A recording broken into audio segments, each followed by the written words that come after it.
Hello everyone, आप सब कैसे हो। हम पढ़ रहे हैं महिषपुरा नावल एनसीईआरटी सार संग्रह। पहली क्लास में हमने जो संवैधानिक विशेषताएं, साथ ही अनुसूची और उनके स्रोतों के बारे में पढ़ लिया था। आज हम जो हमारी ये दूसरी क्लास में उद्देशिका प्रेमबल के बारे में पढ़ेंगे। चलिए फिर हम आज का वीडियो स्टार्ट करते हैं भारत की प्रस्तावना से। प्रस्तावना या उद्देशिका, इसको हम उद्देशिका या प्रस्तावना भी कहते हैं, इंग्लिश में इसको प्रेमबल बोलते हैं। हमारी प्रस्तावना क्या है? हम भारत के लोग, हम भारत के लोग, हम भारत के लोग, हम भारत के लोग संपूर्ण प्रभुत्व संपन्न समाजवादी पंथ निरपेक्ष लोकतंत्रात्मक गणराज्य बनाने के लिए तथा उसके समस्त नागरिकों को सामाजिक, आर्थिक और राजनीतिक न्याय, विचार, अभिव्यक्ति, विश्वास, धर्म और उपासना की स्वतंत्रता, प्रतिष्ठा, अवसर की समता प्राप्त करने के लिए तथा उन सब में व्यक्ति की गरिमा, राष्ट्र की एकता, अखंडता सुनिश्चित करने वाली बंधुता बढ़ाने के लिए दृढ़ संकल्प होकर अपनी संविधान सभा में आज तारीख 26 नवंबर 1949 ईस्वी को मिति मार्ग शीर्ष शुक्ल सप्तमी संवत 2006 विक्रमी को एतद द्वारा इस संविधान को अंगीकृत, अधिनियमित, आत्मार्पित किया जाता है। ये हमारी प्रस्तावना थी। संविधान में उद्देशिका प्रस्ताव कब प्रस्तुत किया गया था? ये 13 दिसंबर 1946 को उद्देशिका प्रस्ताव प्रस्तुत किया गया था। भारतीय संविधान का कौन सा भाग भारत को एक धर्मनिरपेक्ष राज्य के रूप में वर्णित करता है? संविधान की प्रस्तावना।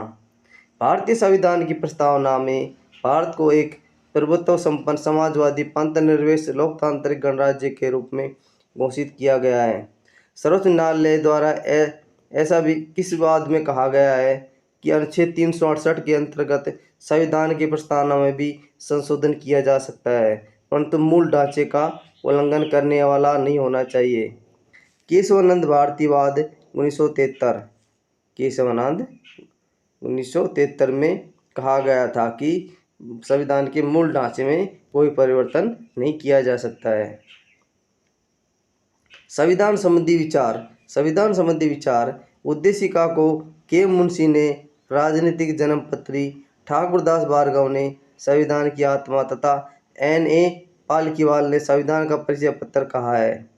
अनुच्छेद 32 संवैधानिक उपचारों का अधिकार डॉक्टर भीमराव अम्बेडकर ने संविधान का हृदय एवं आत्मा कहा है। अनुच्छेद 32 को क्या कहा है? संविधान का हृदय एवं आत्मा कहा है। संवैधानिक उपचारों का अधिकार को सर अर्नेस्ट बार्कर ने प्रस्तावना को संविधान का परिचय पत्र कहा है। क्या कहा है? परिचय पत्र कहा है। गोलकनाथ बनाम पंजाब राज्य के मामले में न्यायमूर्ति एम हिदायतुल्लाह ने उद्देशिका को संविधान की मूलात्मा कहा था। क्या कहा था? संविधान की मूलात्मा कहा था। हमारा नेक्स्ट क्वेश्चन है, भारत के संदर्भ में पंथ निरपेक्ष शब्द का सही भाव क्या है? इसका सही भाव है, भारत में राज्य का कोई पंथ या धर्म नहीं होगा। उद्देशिका में सम्मिलित सामाजिक, आर्थिक, राजनीतिक न्याय के तत्व किससे संबंधित है? 1917 की रूसी क्रांति से संबंधित है। उच्चतम न्यायालय ने इस वाद में यह धारणा प्रस्तुत की कि उद्देशिका संविधान का एक अभिन्न अंग है। SR बम्बई बनाम यूनियन ऑफ इंडिया। सभी व्यक्ति पूर्णतः समान रूप से मानव है, यह सिद्धांत कहलाता है। क्या कहलाता है? सार्वभौमिक सिद्धांत कहलाता है। क्या कहलाता है? सार्वभौमिक सिद्धांत कहलाता है। भारत में लौकिक सार्वभौमिकता है क्योंकि संविधान की प्रस्तावना आरंभ होती है। संविधान की प्रस्तावना किससे आरंभ होती है? हम भारत के लोग, we the people of India शब्दों से होती है। किससे होती है? We people of the India शब्द